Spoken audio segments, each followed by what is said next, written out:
नमस्कार. महिला प्रबोधन मंडळ नागपूरद्वारे आयोजित संस्कार कवच या मालिकेअंतर्गत मी सौ उर्मिला राजदेरकर. मुलांनो, आज तुम्हाला स्वातंत्र्य सेनानी वीरमंगाई वेलू नाचियार हिची कथा सांगणार आहे बरं का. तो इंग्रजांचा काळ होता. 1780मध्ये राजा मुथुवगडुनाथ हा तामिळनाडूचा शिवगंगा संस्थानाचा राजा होता. या राजाची राणी वेलू नाचियार. हिचा जन्म 1730मध्ये झाला. आई वडिलांची लाडकी एकुलती एक मुलगी, परंतु अतिशय बुद्धिमान, कुशाग्र अशी तिची बुद्धी होती. तिला तामिळ भाषेशिवाय इंग्लिश, फ्रेंच, उर्दू, पर्शियन अशा 10 भाषा अवगत होत्या. तसेच धनुर्विद्या, खड्गविद्या, घोडेस्वारी अशा अनेक कलांमध्ये सुद्धा ती निपुण होती. याशिवाय तामिळनाडूत पूर्वापार चालत आलेले मार्शल आर्ट्स यात ती प्रवीण होती. मल्लखांब, सिलंबम, वल्लरी याही कला तिला अवगत होत्या. सिलंबम म्हणजे बांबूच्या काठ्यांनी युद्ध करणे आणि वल्लरी म्हणजे लाकडी आणि लोखंडी अवजारे फेकून मारण्याचे शस्त्र. अशा सर्व कलांमध्ये ती पारंगत होती. अतिशय हुशार, अतिशय बुद्धिमान अशी ही राणी वेलू नाचियार मुथुवगड राजाची राणी होती. 18व्या शतकात पोर्तुगालच्या बरोबर इंग्रजांचा प्रभावही दिवसेंदिवस वाढत होता. इंग्रजांचा तो काळ होता.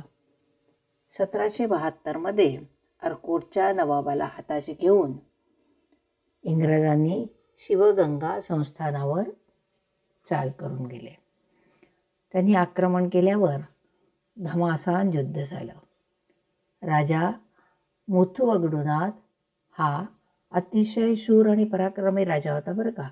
परंतु इंग्रजांनी कपटाने त्याच्यावर हल्ला करून त्याचा वध केला. हे पाहून राणीला मोठा धक्का बसला, पण ती अजिबात खचून गेली नाही. आपल्या लहान मुलीला घेऊन, जिचं नाव वेलनची, तिला घेऊन ती जंगलात निघून गेली. त्यानंतर म्हैसूरच्या राजाच्या दरबारी जाऊन तिनं म्हैसूर किल्ल्यामध्ये आपला आश्रय घेतला आणि अनेक पराक्रमी सेनेच्या मदतीने नवीन सेना संघटित केली.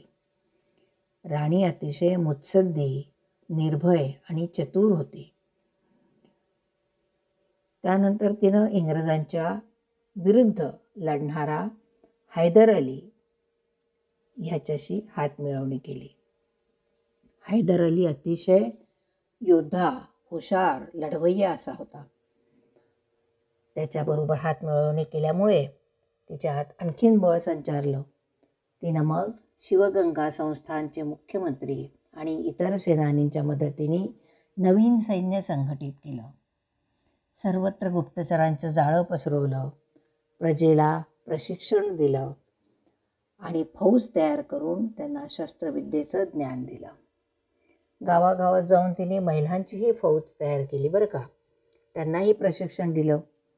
तिच्या डोळ्यामध्ये जणू काही निखारे होते आणि हृदयात तिच्या एकच फक्त विजयाचा संकल्प.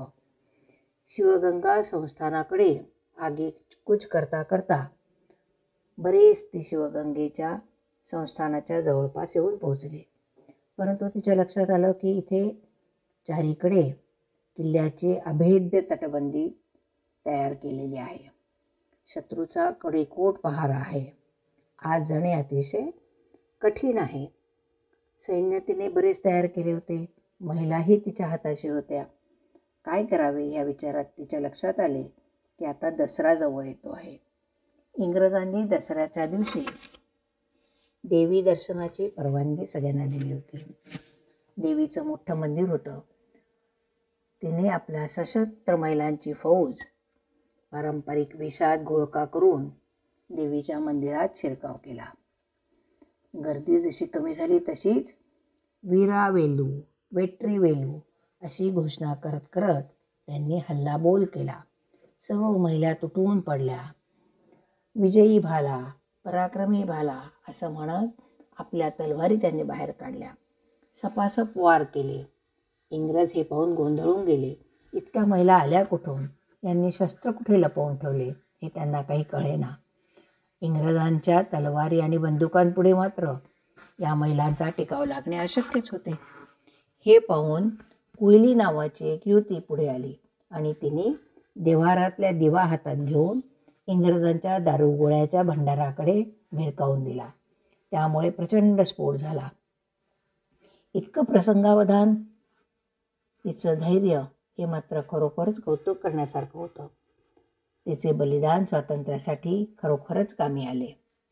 अशी ही कुईली सदैव सगळ्यांच्या लक्षात राहिली. नंतर राणी वेलू हिने शिवगंगा संस्थानात सर्वत्र आपलं राज्य सर्वत्र परत मिळवलं. विजयाचा इतिहास रचला. उड्डाण करणाऱ्या हनुमानाचे चिन्ह असलेला तिच्या संस्थानाचा ध्वज पुन्हा फडकू लागला. अनेकांना प्रेरणा देऊन 1796 मध्ये ही राणी जग सोडून निघून गेली. अशा या राणीला मानाचा मुजरा 2008 मध्ये भारत सरकारनं तिच्या नावानं गौरवार्थ पोस्टाचं तिकीटही काढलं. तिच्या नावे वीरमंगई वेलू नाचियार असं स्मृतिस्थळसुद्धा बांधण्यात आलं आहे. अशा या वेलू नाचियार हिला मानाचा मुजरा अशा स्वातंत्र्य सैनानी वीरांगनेला शतकोटी नमन. धन्यवाद.